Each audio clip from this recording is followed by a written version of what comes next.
अवस्था में, जवानी अवस्था में माथा में केस काला रहता है। अब बुढ़ापा जब आता है तो केस में सफेदी आ जाती है। बगुले के पंख के जैसे केस आपके उजले हो जाते हैं। तब आदमी मने मने पश्चाताप करता है, शायद मैं बूढ़ा हो गया हूं। कोई भी आदमी बूढ़ा होना नहीं चाहता है, लेकिन प्रकृति प्रदत्त चीज है।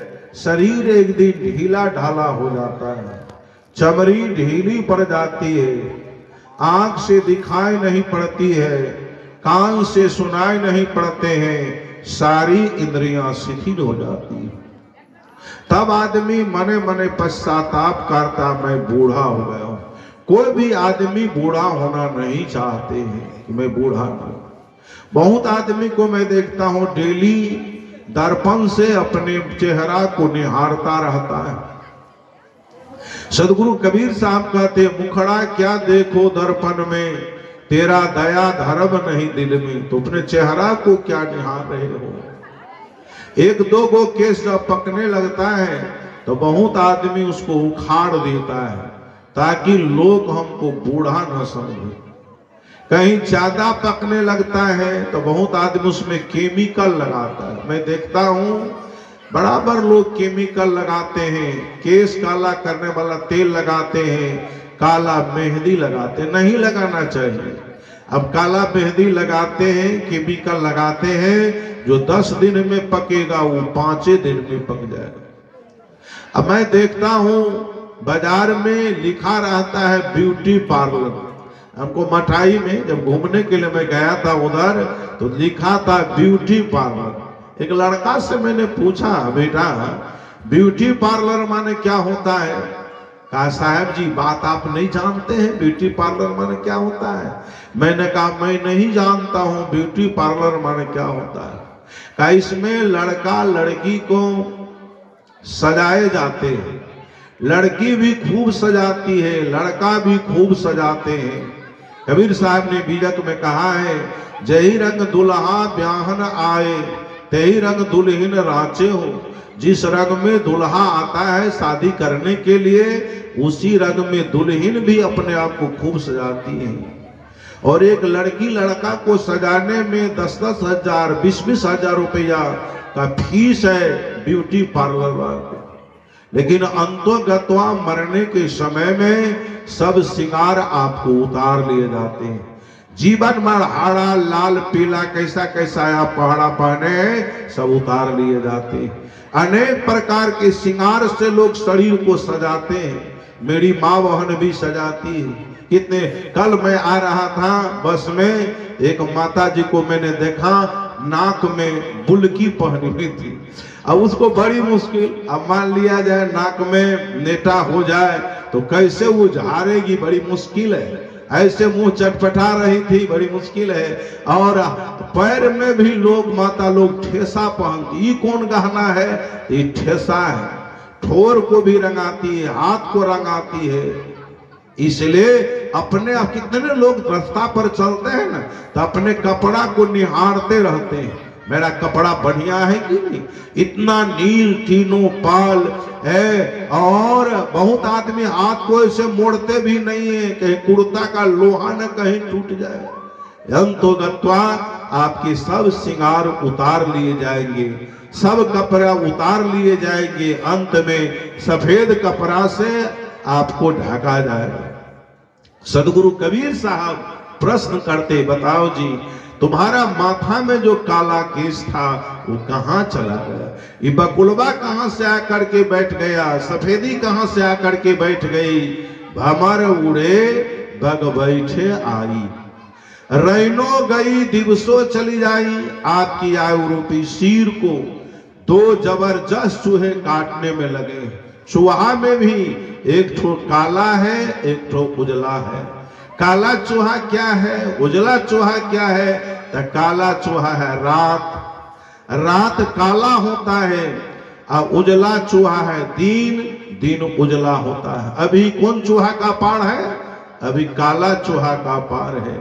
इसे 1-1.5 घंटा पहले उजला चूहा का पार था। उजला चूहा रेस्ट में चला गया है। आराम कर रहा है। अभी काला चूहा आपको आयु रूपी शीर को काटने में लगा है, और सुबह होगी फिर काला चूहा रेस्ट में चला जाएगा, फिर उजला चूहा। आदमी को पता नहीं चलता है। धमाधम धमाधम धमाधम आपकी आयु रूपी शीर को दो जबरदस्त चूहे काटने में लगे। तीन चीजें किसी को इंतजार नहीं करते, समय, ग्राहक और मौत। समय किसी का इंतजार नहीं करता, ग्राहक भी किसी का इंतजार नहीं करता, और मौत भी किसी की इंतजार नहीं करती। एक मुहावरा है, का बरसा जो कृषि सुखानी, उसको अंग्रेजी में कहा गया है आफ्टर डेथ द डॉक्टर। मरने के बाद डॉक्टर, रोगी जब मर जाएगा तो डॉक्टर आकर के क्या करेगा, किसको इलाज करेगा, उसको अंग्रेजी में कहा गया आफ्टर डेथ द डॉक्टर, और हिंदी में कहा गया का बरसा जो कृषि सुखानी। और बोलचाल के भाषा में कहा गया कि आरी चुकल गिरहत, डारी चुकल बानर, अपंगहत का चुकल साधु, वो कहीं का नहीं होता है, न घर का होता है न घाट का होता है। आप जानते हैं गोरखपुर में गोरखनाथ का मंदिर है। वहां के जो महंत है योगी आदित्यनाथ, वही यूपी के मुख्यमंत्री भी है। लगातार योगी आदित्यनाथ 2 बार मुख्यमंत्री बन चुके यूपी के, बिल्कुल साधु वेश में। अभी भी उनका भेष बिल्कुल साधु वेश में आप देखे होंगे। हम तो देखे नहीं है, लेकिन टीवी में देखता हूँ, मोबाइल में देखता हूँ योगी आदित्यनाथ को। गोरखनाथ के मंदिर में आप गए हैं? मैं गया हूँ। गोरखनाथ के मंदिर में भोजन की 1 बार घंटी लगती है, ठीक 12 बजे वहां भोजन की घंटी लगती है, और 12 बजे आप चले जाएंगे तो आपको भोजन मिल जाएगा। चाहे जितना आदमी चला जाए, जिस समय घंटी लगती है भोजन की, उस समय आप प्रवेश कर गए भोजन पंडाल में तो भोजन आपको मिल जाएगा। समय का बहुत पाबंदी है, समय किसी का इंतजार नहीं करता, इसलिए समय के अंतराल में आपको करना या रखना पड़ेगा। हर काम आप समय से करें, समय का बहुत बड़ा महत्व है। ये धमाधम आपकी आयुरूपी शीर को कर। आपने युधिष्ठिर जी का नाम सुना होगा। भारतीय संस्कृति में 2 महाकाव्य हैं, रामायण और महाभारत। रामायण और महाभारत को महाकाव्य कहा गया है। तो महाभारत में एक प्रमाण आता है, जब पांडव लोग विजयी हुए तो पांडव दल का राजा युधिष्ठिर बना। इसलिए युधिष्ठिर शब्द का शाब्दिक अर्थ होता है धीर पुरुष, गंभीर पुरुष। 5 भाई में 5 गुण था। युधिष्ठिर बहुत सत्यवादी था। युधिष्ठिर के यहाँ कोई भी आदमी कुछ राय लेने के लिए जाता था तो गलत राय युधिष्ठिर किसी को नहीं देते थे। दुश्मन भी जाए तो गलत राय उसको नहीं देते थे। युधिष्ठिर पर सब आदमी विश्वास करता था। युधिष्ठिर शब्द का शाब्दिक अर्थ होता है धीर पुरुष, गंभीर पुरुष। युधिष्ठिर में एक गुण था। भीम बहुत बड़ा बलशाली था, इसलिए बहुत बल था भीम के पास में। उसको कहा गया, बात अति सुक्ति कथन है कि 10,000 मत वाला हाथी का बल था भीम के पास में। कहने का भाव यह है कि बहुत बलशाली था। अर्जुन कम नहीं था, बाण विद्या में अर्जुन निपुण था। नकुल कम नहीं था। नकुल का अर्थ होता है सबका नकल करने वाला, नकुल किसी से कम नहीं। सहदेव जी कम नहीं थे। सहदेव जी भविष्यवाणी जानते थे। बीजक में कबीर साहब ने सहदेव जी का नाम लिया है कि गए सहदेव जिन बुद्धि मति ठानी। बुद्धि और मति के भंडार थे सहदेव जी। उनके नाम में 2 विशेषण जुड़ा हुआ है, बुद्धि और मति। बुद्धि और मति के भंडार थे। पंडित थे सहदेव जी। 6 महीना आगा जानते थे, 6 महीना पाछा जानते थे। तो युधिष्ठिर की राजगद्दी हुई। राजगद्दी पर युधिष्ठिर महाराज गद्दीसीन हुए तो युधिष्ठिर के बगल में भीम और अर्जुन बड़ी गार्ड के रूप में रहा करते थे, सुना नहीं छोड़ते थे। भीम चला जाता था तो अर्जुन रहता था, अर्जुन चला जाता था तो भीम रहता था, अर्जुन नहीं था उस समय, भीम युधिष्ठिर जी के बगल में बैठा था। इतने में एक याचक चला आता है। याचक संस्कृत शब्द है, याचक माने होता है भिखारी। एक भिखारी चला आता है और युधिष्ठिर जी से कुछ मांगता है। राजा है युधिष्ठिर, कुछ मांगता है। हम लोग के यहाँ भी कोई आदमी कुछ मांगने के लिए आता है तो हम लोग भी टाल देते हैं, जाए न जी कल ले जाइएगा, नहीं कह देते हैं। उसी तरह युधिष्ठिर जी भी उस आदमी को कह दे जाइए न जी कल ले जाइएगा। वो याचक वहां से चल दिया। युधिष्ठिर जी भी कह करके अपना अंतःपुर के तरफ चल देते। अंतःपुर कहते हवेली को, अपना कह दिया उसको, वो भी अपना हवेली के तरफ चल दिए। लेकिन संजोग था कि भीम वहां ही बैठा था। भीम सब खेला देख रहा था, सुन रहा था। युधिष्ठिर जी जब चल दिए और उधर याचक भी चल दिया। भीम युधिष्ठिर जी के राज दरबार में एक ढोल टंगा रहता था। वो ढोल का नाम था विजयी ढोल। जब भी किसी पर विजय होता था उस परिस्थिति में उस ढोल को बजाया जाता था। भीम ने क्या किया, उस ढोल में अनगिनती चोट मारना शुरू कर दिया। युधिष्ठिर जी के कान में आवाज गई कि बुझाता है विजयी ढोल में से आवाज आ रही है। कौन आदमी इस ढोल को बजा रहा है? कोई पागल आदमी तो नहीं बजा रहा है। तुरंत युधिष्ठिर महल लौट जाते हैं। वो जो हवेली के तरफ जा रहे थे नहीं पहुंचे, तुरंत वहां से लौट जाते हैं। तब तक भीम बजा ही रहा। भीम से युधिष्ठिर ने प्रश्न कर दिया, भीम तुम पागल तो नहीं हो गए हो? इस विजयी ढोल को तुम क्यों बजा रहे हो? कुछ खुशखबरी हुई है क्या? किसी चीज पर विजय हुआ है क्या? कहा हाँ भैया, इतना दिन तो मैं सुनता था कि धर्मराज युधिष्ठिर आप है, सत्यवादी युधिष्ठिर आप है, लेकिन आज मुझे बहुत खुशी हो रही है कि आज आप समय पर भी विजय प्राप्त कर लिए। युधिष्ठिर ने कभी समय पर तो कोई आदमी विजय प्राप्त नहीं कर पाया है, मैं कैसे समय पर विजय प्राप्त कर लिया? भैया वो याचक जो आपसे आया है कुछ याचना करने के लिए, कुछ मांगने के लिए, उस याचक को आपने कहा है जाओ कल ले जाना, इसका मतलब है भैया कल तक की तो गारंटी आपकी हो गई। लोग को पल भर की खबर नहीं है, आपने कहा जाओ कल ले जाना, इसका मतलब है भैया कल तक की गारंटी आपकी हो गई। भी युधिष्ठिर जी ने कहा भी बहुत बड़ी भूल हमसे हो गई, जल्दी उस याचक को बुलाओ। तब तक याचक कुछ दूर चला गया, तुरंत उसको बुलाया गया, जो कुछ देना था उसको। मेरा कहने का भाव ये है कि समय किसी का प्रतीक्षा नहीं करता। आज हमारे सुकुमार साहेब चले गए, आज 17वां वार्षिक सत्संग समारोह हो रहा है। कई महात्मा गुजर गए, अच्छे लाल साहब गुजर गए, बुद्धदेव साहब गुजर गए, अभी वर्तमान महंत भूपेंद्र साहब जी है, सब लोग चले जाएंगे। कबीर साहब कहते हैं एकाएक जाना है कह चढ़िया ओढ़ के चदरिया ना। एकाएक सबको जाना पड़ेगा, जिसका जैसा नंबर आएगा सबको जाना पड़ेगा। बौसुधा काहू के न भई हो बलि राजा। ये बौसुधा को कबीर साहब ने आदि कुमारी कहा।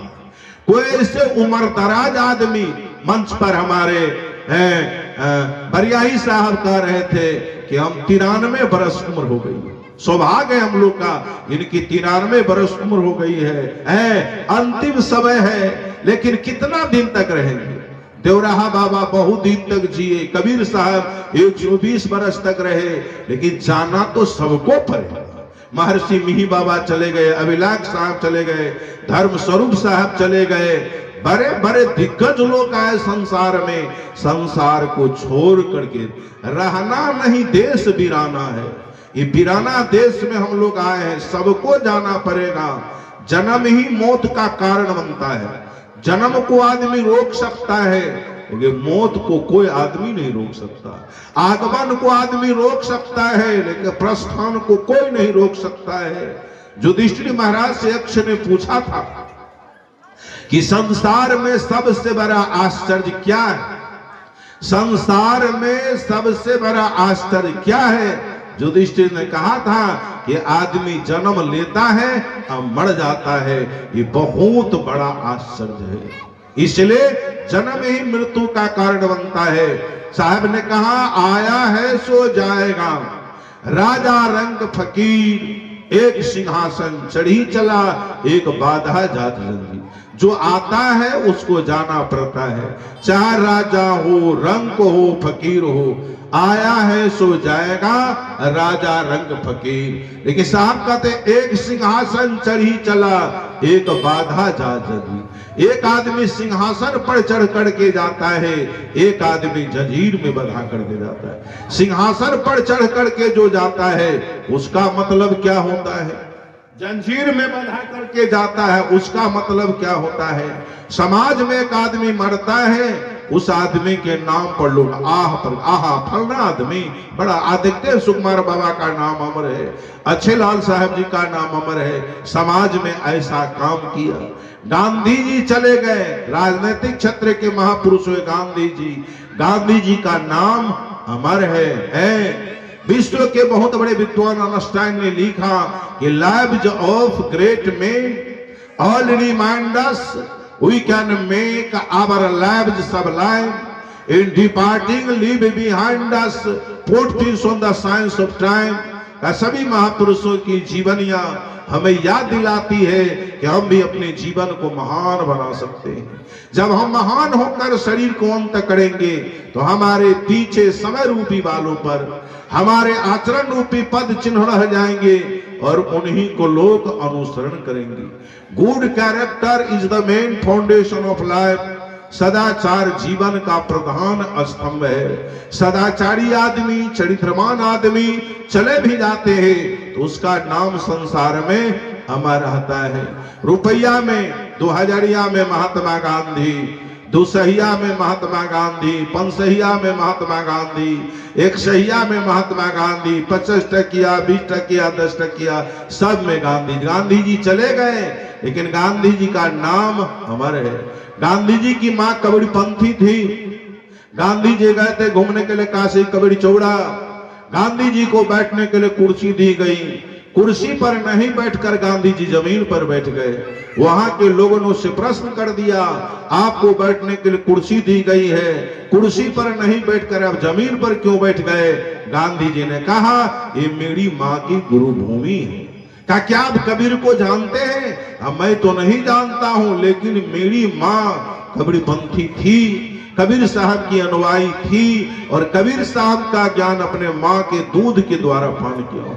सत्य और अहिंसा के बल से गांधी जी विश्व के बापू हुए। इसलिए महापुरुष चले भी जाते हैं तो महापुरुष का नाम संसार में अमर आता है। समझिए वो आदमी सिंहासन पर चढ़ करके गया, उसी समाज में एक आदमी मरता है, उस आदमी के नाम पर लोग खपोली फोड़ता है, थूक फेंकता है, खकार फेंकता है। लबड़ा आज क्यों मरा है? इसको 10 साल पहले मरना चाहिए। बड़ा गलत आदमी था, लोग को बढ़िया ढंग से जीने नहीं देता था, बड़ा झगड़ लगाउन आदमी था, इधर का बात उधर, उधर का बात इधर, इसलिए किसी को चैन से सुन नहीं देता था। हमारा गांव का कांटा था, अच्छा हुआ जो कांटा निकल गया। लबड़ा आज क्यों मरा है? इसको 10 साल पहले मरना चाहिए था। आज इसके मरने से बुझाता है गांव शांत हो गया। समझो वो आदमी जंजीर में बंधा करके गया। सदगुरु कबीर कहते हैं, भमर उड़े बग बैठे आई, रैनो गई दिवसो चली जाई, हल हल कापे बाला जीव, न जाने का करे हो प्यू। जीवन में जब कोई आपत्ति आती है, कोई विपत्ति आती है, कोई समस्या आती है, कोई कठिनाई आती है तो माथा पर हाथ रख करके आदमी कहता है, हे भगवान, हे भगवान, हे भगवान। न जाने भगवान हमको क्या करेगा नहीं करेगा, इसमें भगवान का कोई दोष नहीं है। बहुत सी माँ बहन भगवान को गाली भी देती है। मैं सुना हूं अपने कान से, ये भगवान को हम शौक में आग उठा करके देती है। भगवान धुरंगा है, फलना आदमी को भगवान ऐसा बना दिया है, हमको भगवान ऐसा बना। माता जी, भगवान कुछ बनाता उनाता नहीं, हमारे संत सदगुरु कहते हैं जीवन में जितने दुख दिखते हैं ये निज दोषों का कारण है। आपके जीवन में जो भी समस्या है, जो भी दुख है, जो भी तकलीफ है, आपका ही दोष का परिणाम है। हर क्रिया की प्रतिक्रिया होती है। अभी मैं बोल रहा हूं, मेरी वाणी टकरा रही है, टकरा करके कान में सुनाई पड़ रही है। अब जो भी कर्म कुकर्म करते हैं उसका नतीजा आपके सामने आता है, रील बन जाता है। अभी हमारे तबला वादक महोदय देखते हैं मोबाइल लगा दिया है और ये पूरा विश्व में आदमी सुन रहा है इस प्रवचन को, है इसका रील बन गया। अब यूट्यूब पर डाल